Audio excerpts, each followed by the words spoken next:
पिछले साल यानी 2024 के जुलाई महीने में आम आदमी को बड़ा झटका लगा था। रिलायंस जियो ने अपने रिचार्ज प्लान की कीमतों में 25% का इजाफा कर दिया था। इसके बाद एयरटेल और फिर वोडाफोन आइडिया ने भी अपने रिचार्ज प्लान महंगे कर दिए थे। जुलाई महीने में टैरिफ की कीमतों को बढ़ाना अब इन निजी टेलीकॉम कंपनियों को भारी पड़ रहा है। Telecom regulatory authority of India यानी ट्राई ने जुलाई से सितंबर महीने का एक डाटा जारी किया है। इसमें टेलीकॉम कंपनियों को लगे इस बड़े झटके के बारे में पता चला है। क्या है ट्राई का डाटा, टैरिफ बढ़ोतरी कैसे टेलीकॉम कंपनियों को भारी पड़ रही है, इस रिपोर्ट में हम आपको बताने जा रहे हैं। पहले बात करते हैं ट्राई की ओर से जारी किए गए डाटा के बारे में। ट्राई ने जुलाई से सितंबर का डाटा जारी किया है, जिसमें बताया गया है कि जुलाई से पहले देश में प्रति व्यक्ति औसतन 21.30 GB प्रति महीने की डाटा खपत थी, लेकिन अब ये डाटा खपत घटकर 21.10 GB प्रति व्यक्ति महीने बची है।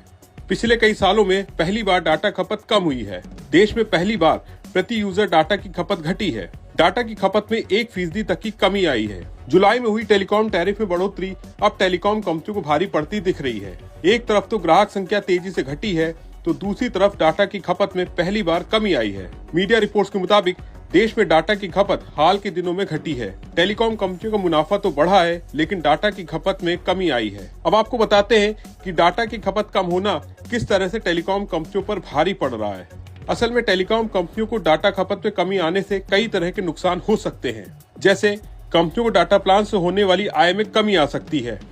डाटा प्लान आमतौर पर टेलीकॉम कंपनियों के कुल राजस्व का एक बड़ा हिस्सा होते हैं, इसलिए उनकी कमी से सीधे तौर पर मुनाफे में कमी आती है। टेलीकॉम कंपनियां नेटवर्क के विस्तार और रखरखाव में बहुत बड़ा निवेश करती हैं। जब डाटा की खपत कम होती है तो ये निवेश उतना कारगर नहीं होता, क्योंकि नेटवर्क की क्षमता का पूरा उपयोग नहीं हो पाता है। ये निवेश पर रिटर्न को कम कर सकता है। डाटा खपत में कमी आने का ये भी मतलब हो सकता है कि ग्राहक अपने डाटा इस्तेमाल को कम कर रहे हैं, तो शायद ज्यादा किफायती या अलग प्लान की तरफ जा रहे हैं। इससे कंपनियों को उन प्लानों को बेचने में मुश्किल हो सकती है जो हाई डाटा यूज के बेस पर बनाए गए हैं। जब निजी टेलीकॉम कंपनियों ने अपने रिचार्ज प्लान महंगे किए थे, उस दौरान लाखों यूजर्स ने अपने मोबाइल नंबर BSNL में पोर्ट करा लिए थे।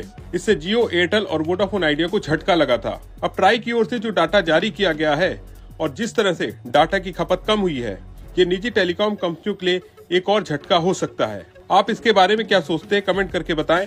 अगर वीडियो पसंद आया हो तो इसे लाइक करें, शेयर करें। साथ ही हमारे चैनल को सब्सक्राइब करना ना भूलें। धन्यवाद।